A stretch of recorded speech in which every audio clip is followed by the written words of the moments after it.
हम जब बात करते हैं कि अर्जुन को बोला कि उस आंख को ही देखो, कुछ और मत देखो, तो उसका यह मतलब है कि आपकी अटेंशन कितनी कम चीजों पे फोकस्ड है।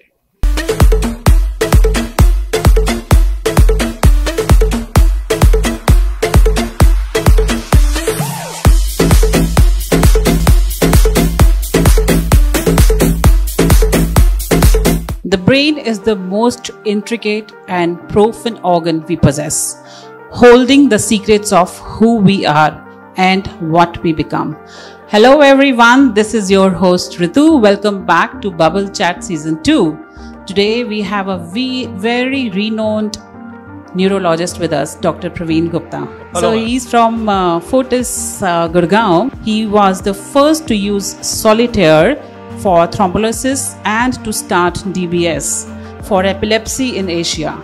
So his areas of expertise are stroke, intervention, rehabilitation, Botox, cerebral palsy, multiple sclerosis, epilepsy and surgery. So he has won multiple awards in his kitty, AIMS Gold Medalist, Gem of India, Outstanding Natural Citizen, Best Neurologist in Delhi. कैसे आपने ये profession चुना, कैसे neurology में आई? और I did not have much focus in early life, so I was not sure what to do. So after a lot of time before I to file my papers, I realized what science is the most important science. So I had interest in law, engineering, fashion, many things, but I realized of all sciences knowledge that we possess, सबसे important knowledge is to able to heal and save people from dying. That's why I became a doctor. And it has been a good journey, because if you do something because you like it, you believe in it, then it becomes easy, because then you are enjoying what you are doing, right? When you enjoy your work, even arduous work is happy. It is good because you are wanting to get what you want to get. Wow. Right? So that's why it's been a useful journey. Very happy journey for me. जरा इन पर हमसे चर्चा करते हैं कि brain fogging क्या होता है। See, ऐसी दुनिया में जब हमारा ब्रेन सारा समय काम करता रहता है, we are in a very cerebral world, सब कुछ ब्रेन से करते हैं हम, तो ब्रेन अगर क्लाउडेड फील करने लगे, मतलब world brain fog comes from the fact sometimes you feel cloud in your mind, you don't feel clear headed. Maybe your attention is not there, your focus is not there, you are not able to concentrate. That is brain fog. अगर आपको कोई चीज कभी कभी हो रही है तो you may sometime let it go. But अगर आपको कोई चीज persistently हो रही है, frequently हो रही है, then it can be a symptom of brain fog. So lack of attention is a symptom of brain fog. हम जब बात करते हैं कि अर्जुन को बोला कि उस आंख को ही देखो, कुछ और मत देखो, तो उसका यह मतलब है कि आपकी अटेंशन कितनी कम चीजों पे फोकस्ड है. और सबसे बड़ी चीज क्या है? सपोज हम बात कर रहे हैं, मैं बात आपसे कर रहा हूं, माई माइंड इज थिंकिंग कि आज रात को क्या होगा, कल उसने क्या कहा था, लिंक्डइन पे क्या आया, इंस्टा पे किसने क्या बोला. So I am not registering what you are telling me fully. या मैं अगर उसको रजिस्टर भी कर रहा हूं तो मेरा ब्रेन उसको इम्बाइब नहीं कर रहा. तो जब हमारी अटेंशन पूरी नहीं होती तो हम चीज़ों को ठीक से कर नहीं पाते, हमारी मेमोरी ठीक नहीं रहती, हमारी परफॉर्मेंस ठीक नहीं होती, हमें चीज़ें याद नहीं होती और सिंपल चीज़ें भूल जाते हैं. तो इसलिए attention is the cornerstone of doing more in less time. So what is the reason behind this brain fog? एक फोन है, उसकी एक फाइनाइट मेमोरी है. अगर आप उसमें उससे ज़्यादा डेटा डालोगे वो काम नहीं करेगा. एक कंप्यूटर का प्रोसेसर है, उसकी एक स्पीड है, अगर आप उसमें बहुत ज़्यादा डेटा इनपुट कर दोगे तो वो हैंग कर जाएगा. इसी तरह आपके ब्रेन की एक स्पीड है, एक वर्किंग मेमोरी है. आप एक सेट ऑफ इंस्ट्रक्शंस उसमें होल्ड कर सकते हो और उन्हें फॉलो कर सकते हो. अगर एक ही टाइम पे 3 जगह से 3 डेटा आपके ब्रेन में आएंगे तो आपका ब्रेन उसे प्रोसेस ही नहीं कर पाएगा. जो लोग चश्मा लगाते हैं, अगर वो ध्यान देंगे, जब उनका चश्मा उतरा होता है तो उनको सुनाई कम देता है. It will feel strange, but आपकी जो आईज हैं वो देखने पे फोकस इतना बढ़ा देती हैं कि हियरिंग पे उसका फोकस कम हो जाता है. तो अगर आप 2 या 3 चीजों पे फोकस करने की कोशिश करोगे, आपके ब्रेन की बैंडविड्थ ही नहीं है कि वो तीनों को 100% तरह से काम कर पाए, तो आप भूल जाओगे. अगर ये 1-2 बार होगा तो आप मेकअप कर लोगे। अगर आप ये परसिस्टेंटली लगातार करते रहोगे तो आपको मेकअप करने का टाइम ही नहीं मिलेगा। फिर आपकी मेमोरी खराब होने लगेगी, आपका फोकस खराब होने लगेगा, आपकी कंसंट्रेशन जाने लगेगी, आपकी वर्क परफॉर्मेंस और रिलेशनशिप परफॉर्मेंस खराब होने लगेगी। फिर उससे आपको और स्ट्रेस होगा, तो आप एक कैस्केड में आ जाओगे जो डाउनवर्ड स्पाइरल है of decreasing brain clarity and function. So stress, multitasking, overthinking are the commonest causes of brain fog। पर बेस्ट बात क्या है कि इनको ठीक करना भी सबसे आसान है। कितने % लोगों को ब्रेन फॉगिंग होती है? See, in छोटा मोटा fog once in a while everybody must have experienced at some point of time कि आज मेरा दिमाग ठीक से काम नहीं कर रहा, आज I am not feeling the way I am not feeling myself। But persistent brain fog का जो कॉन्सेप्ट है वो कोविड में आया, when people were left alone, they could not go out, they could not take their main। और हमारे पास hospital में हर हफ्ते 2-3 लोग आ जाते हैं जिनकी ब्रेन फॉग इतनी ज्यादा बढ़ गई होती है कि उनको हॉस्पिटल आके सलाह लेनी पड़ती है। बट माइनर ब्रेन फॉग जो आपकी परफॉर्मेंस को इम्पेयर कर रही है 15-20% लोगों में हो सकती है। देखिए, brain fog can be experience at all age groups, but जो मिडिल एज लोग हैं जो बहुत ज़्यादा काम कर रहे हैं, घर पे भी कर रहे हैं, वर्क प्लेस पे भी कर रहे हैं, फिर सोशल मीडिया से भी कीप अप कर रहे हैं, फिर सोच रहे हैं मैं 2 काम और कर लूँ, इन्वेस्ट भी कर लूँ, ये भी कर लूँ, जिनके ब्रेन पे ओवरलोड ज़्यादा है वो पहले कैटेगरी के लोग हैं कि आप अपने ब्रेन को रिबूट कर सकते हो। अगर एक लैपटॉप रिबूट हो सकता है तो आपका ब्रेन भी रिबूट हो सकता है। और आप उसे करोगे कैसे करेंगे? आपको वो खाली टाइम चाहिए, क्योंकि किसी भी सिस्टम को अपने आप को रीऑर्गेनाइज करने के लिए, अपने प्रोसेसेस को स्टेबलाइज करने के लिए ऐसा टाइम तो चाहिए जब उसमें डेटा इनपुट नहीं होता। तो अगर आपका ब्रेन खाली रहेगा, कोई डेटा इनपुट नहीं होगा, आप कोई चीज़ करोगे नहीं, तो वो सिस्टम अपने आप को रीऑर्गेनाइज कर लेगा ना। करेक्ट। तो हम लोगों को बोलते हैं कि सिस्टम को रिबूट करने का जो बेस्ट तरीका है, और वो खाली बैठना भी नहीं है, you should do something that is enjoyable. जब आप कुछ काम करते हो जो एंजॉयबल होता है, आपको प्लेजर देता है और जिसमें आप पूरी तरह से एनग्रॉज हो जाते हो, तो आपका ब्रेन रिबूट हो जाता है, क्योंकि वो एक डिफॉल्ट मोड पे चला जाता है, वो रिबूट हो जाता है। जब लोग क्रिकेट मैच देखते हैं, 6 ओवर बचे होते हैं, तो वो सोचते हैं इस क्रिकेट मैच की बॉल कहाँ जा रही है, क्या हो रही है, कुछ और नहीं सोचते। तो उस आधे घंटे में उनका ब्रेन बाकी सारी चीजों से रिबूट हो रहा है, वो अपने आप को अंदर से रिपेयर कर रहा है। तो do something pleasurable for half an hour in a day will reboot your brain, because वो ऐसे हार्मोन सिक्रीट करता है जिनको हम एंडोर्फिन्स बोलते हैं, जो आपकी स्ट्रेस को फाइट करते हैं, आपके पेन को फाइट करते हैं, आपके फटीग को फाइट करते हैं, और आपके ब्रेन को उस कांस्टेंट थॉट को ब्रेक कर देते हैं। तो वो कांस्टेंट थॉट्स ब्रेन में प्रॉपर्ली ऑर्गेनाइज हो सकते हैं। डेटा कितना भी आप डालो, जब तक आप डेटा को ऑर्गेनाइज नहीं करोगे, उस डेटा से आप ठीक आउटपुट निकाल ही नहीं सकते।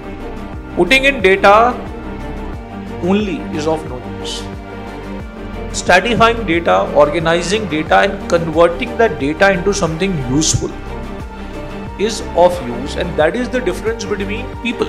कुछ लोग डेटा को प्रोडक्टिव वे से यूज कर पाते हैं, कुछ लोग डेटा को इनपुट करते रहते हैं पर वो डेटा को यूज नहीं करते। इसीलिए एग्जाम में सब लोग बराबर पढ़ते हैं, किसी के नंबर आते हैं, किसी के नहीं आते।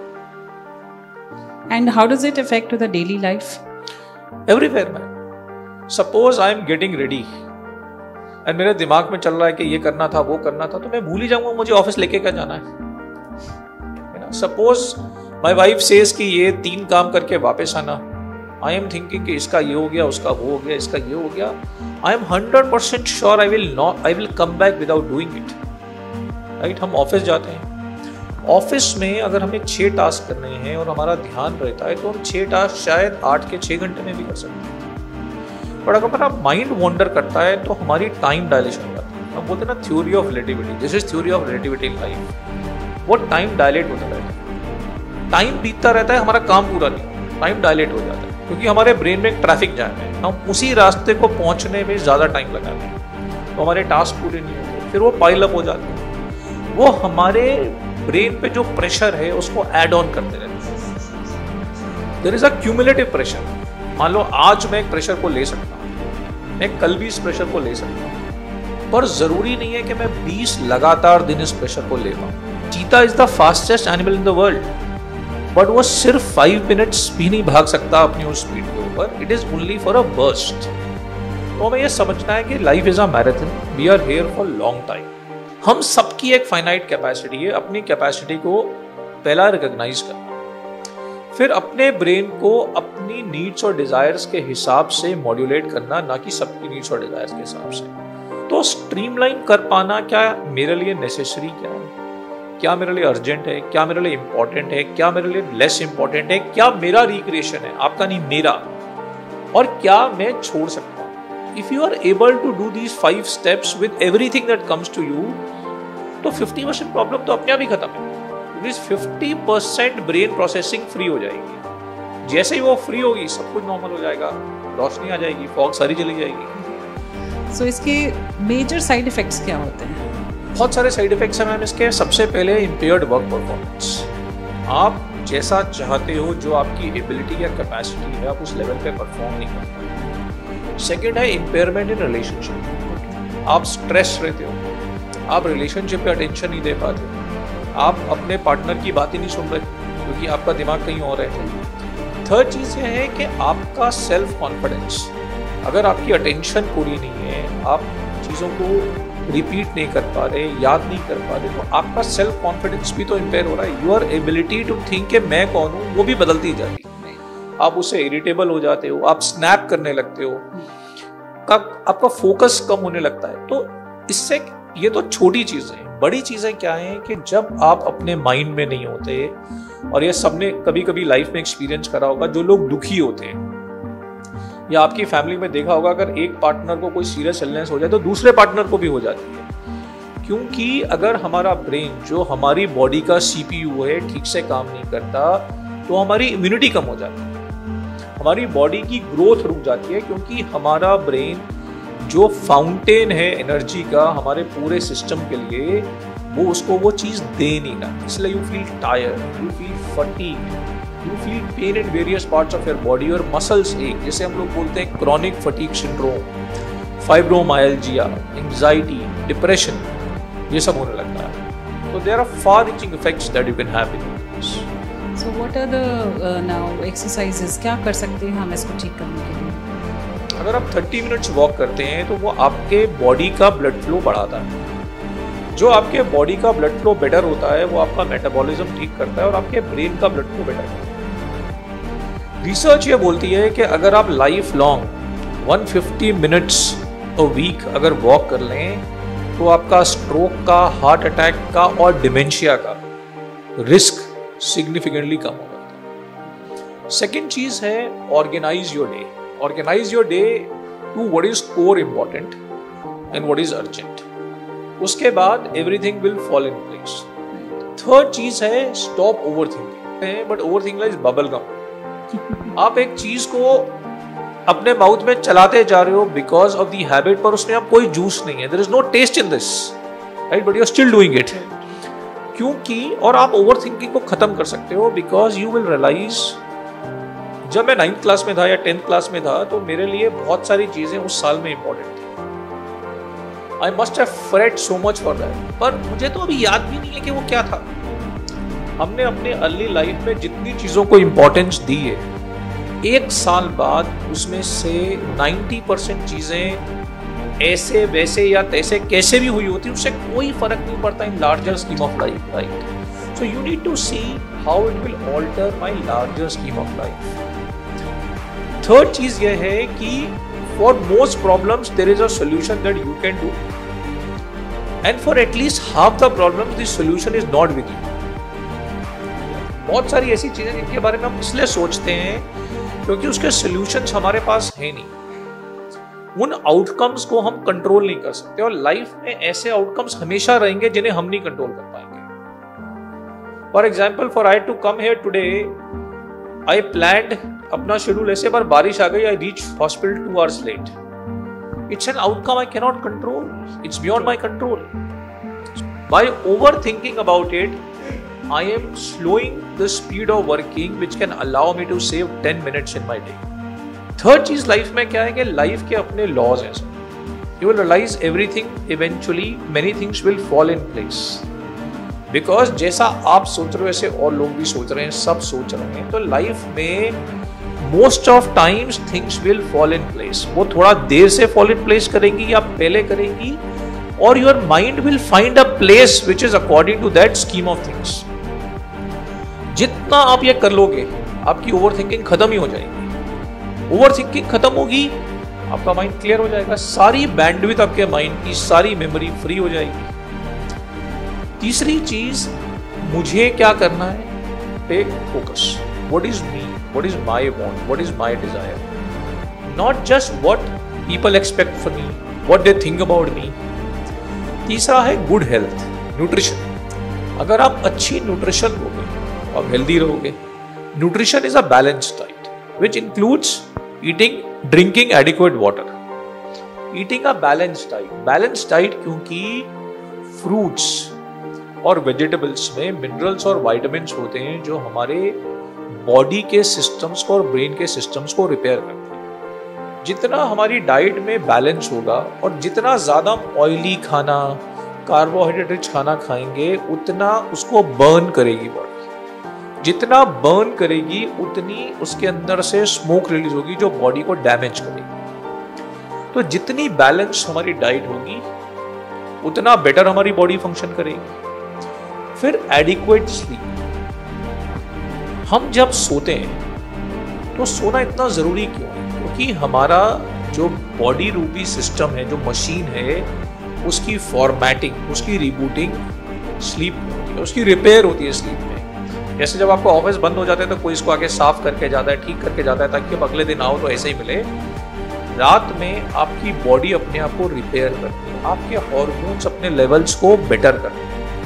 अगर आप वो करोगे तो आपका सिस्टम बेटर रहेगा, बिकॉज स्लीप से बेटर रिजुविनेशन किसी और चीज से नहीं हो सकती. जब ज़्यादा स्ट्रेस एंजाइटी होती है तो उस टाइम इतनी क्रेविंग क्यों होती है कि ज़्यादा खाने की, एकदम से स्ट्रेस को रिलीज करने के लिए? सो स्ट्रेस का ब्रेन में बेसिक रिस्पॉन्स दो है. एक वो कॉर्टिसोल या स्टेरॉइड रिलीज करता है बॉडी के अंदर, क्योंकि स्ट्रेस रिस्पॉन्स का हार्मोन है स्टेरॉइड. वो आपकी एपेटाइट या फूड क्रेविंग को बढ़ा देता है. That's why. इसीलिए स्ट्रेस से ब्लड प्रेशर बढ़ता है, स्ट्रेस से ब्लड शुगर बढ़ती है, स्ट्रेस से फैट बढ़ता है. ये सब सारी चीजें उससे होती हैं, इसलिए फूड क्रेविंग होती है. दूसरा, जब हम खाना खाते हैं, खासकर मीठा खाना खाते हैं, जो खाना हमें बहुत पसंद होता है वो हम खाते हैं, तो हमारे ब्रेन में डोपामिन रिलीज होता है. वो जो डोपामिन है वो स्ट्रेस को टेम्परेली फाइट करता है, थोड़ी देर के लिए दबा देता है. इसलिए हम सोचते हैं कि हम खाना खाएं तो हमारे ब्रेन में डोपामिन की स्पाइक्स होती रहेंगी तो हम थोड़ी देर के लिए बेटर हो जाएंगे. अगर वो स्ट्रेस लॉन्ग टर्म चलता है तो ये सारा सिस्टम हमारे मेटाबॉलिक प्रोफाइल को, हमारी बॉडी को, हमारे वेट को, सबको खराब कर देता है. इसलिए स्ट्रेस का एक रिस्पॉन्स ये है. इसको फाइट करने के लिए हम क्या कर सकते हैं? हम डीप ब्रीदिंग कर सकते हैं. जब हम डीप ब्रीदिंग करते हैं तो स्ट्रेस से जो हमारे ब्रेन में एंजाइटी जनरेट होती है, जो हमारा ब्रेन तेज तेज चलने लगता है कभी कभी, वो रिलैक्स हो जाता है. डीप ब्रीदिंग कर सकते हैं. दूसरा, हम एक टाइम आउट ले सकते हैं. लाइफ में टाइम आउट चाहिए. अगर हम स्ट्रेस्ड हैं तो उस सिचुएशन से टाइम आउट लेना चाहिए. Go to something else which is distracting, and that should not be eating or shopping, because in one you are wasting your body, in the other you are wasting your money. You should take out time out to something else which is different from that. तो अगर आप ये 2-3 काम कर लोगे, और जैसा मैंने बताया, if you are able to rationalize whatever you are going through, and it's not difficult, if you are able to reason with yourself, most of the problems अपने आप ही खत्म हो जाते हैं. आप लोगों के हिसाब से सबसे ज्यादा कॉमन रीजन जिसके लिए लोग डॉक्टर के पास जाते हैं दुनिया में क्या है? हेडेक. नंबर 2 क्या है? डिस्क. ठीक है, क्योंकि, और ये क्यों है ऐसा? Why is it like this? कि आज हर किसी को डिस्क है और 50 साल पहले किसी को डिस्क नहीं होती थी, तो इतने 50 साल में इतनी सारी डिस्क आई कहां से? ये डिस्क तो सारी ऐसे ही थी. एक्चुअली क्या है, आज हमारा जो लाइफस्टाइल है वो सिटिंग सेंटर्ड है. आप सब बैठे हुए हो अभी. How many people think you are at rest? हाथ खड़ा करेंगे. कितने लोगों को लगता है कि वो रेस्ट पर है अभी, माइंड के अलावा बाकी बॉडी रेस्ट पर? कितने लोगों को लगता है? हाथ खड़ा करिए। तो आप क्या काम कर रहे हो अगर रेस्ट पे नहीं हो तो? फिजिकल बॉडी रेस्ट पे है आपकी, which is correct, you are not moving, right, but your neck is constantly bearing the weight of your head. और आपकी नेक पूरा दिन आपके हेड का एक पोजीशन में वेट बियर करती है। आपकी जो बैक है, जब भी आप रेस्ट पे बैठे भी हो, आपकी बैक आपकी अपर बॉडी का वेट बियर करती है। तो हम पूरी हम मसल बनाते हैं, बाइसेप्स बनाते हैं, सब बनाते हैं, हम अपने नेक और बैक मसल्स की तरफ ध्यान नहीं देते, जो एक सेडेंटरी नॉर्मल कॉर्पोरेट लाइफस्टाइल में जो पूरा दिन काम करती है वो नेक और बैक है, दिमाग के अलावा। Because we don't work on the neck and back muscles, our ligaments and muscles become week.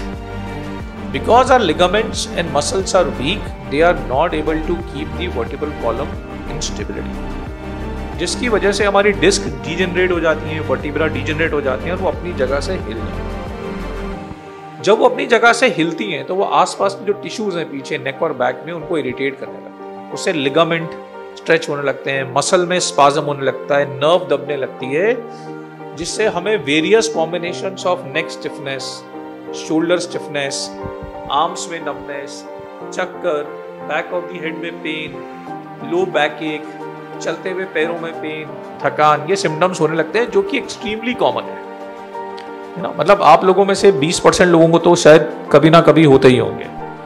सो ये सारे सिम्टम्स हमारे लाइफस्टाइल की वजह से हमको आते हैं, जिनको अगर हमें सिवियर प्रॉब्लम नहीं है, अगर सिवियर प्रॉब्लम है तो डॉक्टर के पास जाके उसे आइडेंटिफाई करके ट्रीट करना है। क्योंकि अगर आप पेन में एक्सरसाइज करेंगे तो पेन एग्रोवेट हो जाएगी, ठीक है, you must know this. So exercising in pain is not a solution, it is a aggravating measure. But अगर आपको पेन नहीं है अभी और आप इससे बचना चाहते हो, या आपको एक सर्वाइकल स्पॉन्डिलाइटिस का अटैक हुआ, या बैक का अटैक हुआ, या शियाटिका का अटैक हुआ, आप डॉक्टर के पास गए, उसने आपको 15 दिन 20 दिन दवाई दी, आप ठीक हो गए, कोई भी दवाई और फिजियोथेरेपी नेक के और बैक के प्रॉब्लम को लंबे समय के लिए ठीक नहीं करती और प्रिवेंट तो बिल्कुल भी नहीं करती। उसे दो ही चीजें प्रिवेंट करती है, क्योंकि फिजियोथेरेपिस्ट में वो आदमी मशीन लगा रहा है, आपको थोड़ी ना ताकत दे रहा है। See the idea of whole this discussion from headache to brain to spine is make your own system better. तो नेक और बैक के लिए अगर आप एक सिंपल रूटीन ऑफ एक्सरसाइज करोगे जो 10 to 15 मिनट चलेगा खाली, तो आप अपने मसल्स को स्ट्रॉन्ग बना सकते। आप अपने मसल्स को स्ट्रॉन्ग बनाओगे तो ये प्रॉब्लम कभी आपको आएगी। और सबसे बढ़िया बात है, जो नेक का एक्सरसाइज है वो अपने डेस्क पे बैठ के कर सकते हो, क्योंकि उसमें कहीं जाना ही नहीं है, नेक को ही तो हिलाना है। दूसरा चीज, आपको इससे बचने के लिए आप अपना लैपटॉप जो सिस्टम है उसकी जो डिस्टेंस है, उसकी जो हाइट है, आप वो चेंज कर सकते हो। अब जितना हम उस डिस्टेंस को वेरी करते हैं, हमारे नेक की पोजीशन, शोल्डर, आर्म की पोजीशन चेंज होती रहती है, उससे वो स्टिफनेस कम होती रहती है। सो डॉक्टर साहब, सेरेब्रल पैलिसी के बारे में आप प्लीज थोड़ा नजर डालिए।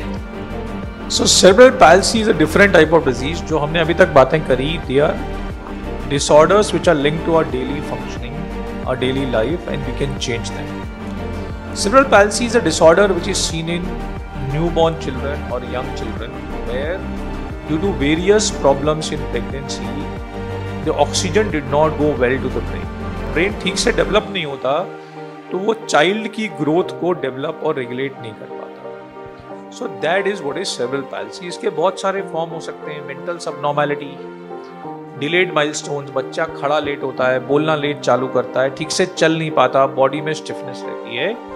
तो various types of problems during birth और in utero in the pregnancy will lead to decrease formation of brain in the child which leads to cerebral policy.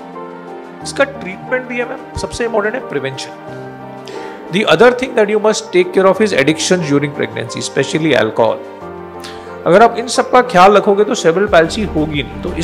तो अगर सेरेब्रल पैलिसी हो जाती है तो we can actually do lot of rehabilitation, physiotherapy, orthotics, and we can give medicines So what is epilepsy? CP का epilepsy से क्या So CP is a cause of epilepsy. So epilepsy is a disease which is associated with pets. आपको पता है दुनिया में India में कितने लोगों को epilepsy होगी? Any wild guess? Price question है ये। कम से कम इंडिया में 2 से 3 करोड़ लोगों को epilepsy है। That's how common it is.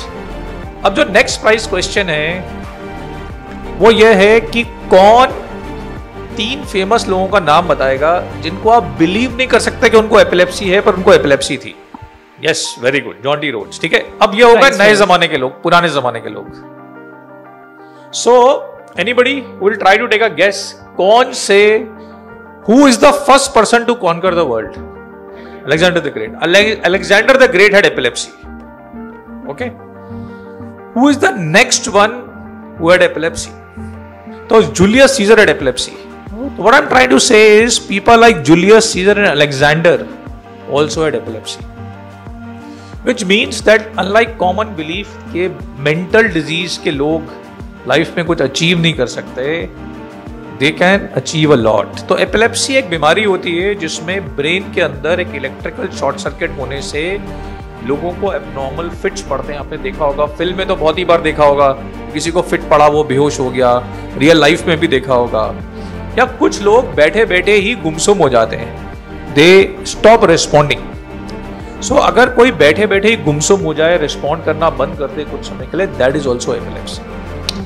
And epilepsy is not a mental disease, it is a electrical short circuit of the brain. और अगर वो शॉर्ट सर्किट है तो उसको प्लग भी किया जा सकता है, वी कैन प्लग इट. तो सीपी में क्योंकि ब्रेन डैमेज होती है तो it leads to frequent short circuit, इसलिए सीपी में भी एपिलेप्सी होती है. So Dr. Saab, you are a specialist in stroke. So how it occurs and what is actually a brain stroke? Brain stroke occurs because of 2 reasons. Either there is a blockage to the blood supply of brain. Brain की artery में clot अटक जाता है, जैसे heart attack में heart की artery में clot अटक जाता है, तो इसलिए हम हार्ट अटैक को बोलते हैं हार्ट अटैक और हम स्ट्रोक को बोलते हैं ब्रेन अटैक. या ब्रेन की आर्टरी फट जाती है और उसमें से ब्लड लीक कर जाता है, जैसे हम बोलते हैं ब्रेन हेमरेज. इंपॉर्टेंट क्वेश्चन जो सबके जानने के लिए जरूरत है वो ये है कि इट इज रिवर्सिबल. पुराने जमाने में हम पैरालिसिस को रिवर्स नहीं कर सकते थे, पर अगर आज 4.5 घंटे के अंदर आप हमारे पास आए और आपके किसी नियर एंड डियर वन के ब्रेन की आर्टरी में क्लॉट अटका है तो हम उसको इंजेक्शन दे के निकाल सकते हैं. So what is dementia and how does it differ from normal age-related memory loss?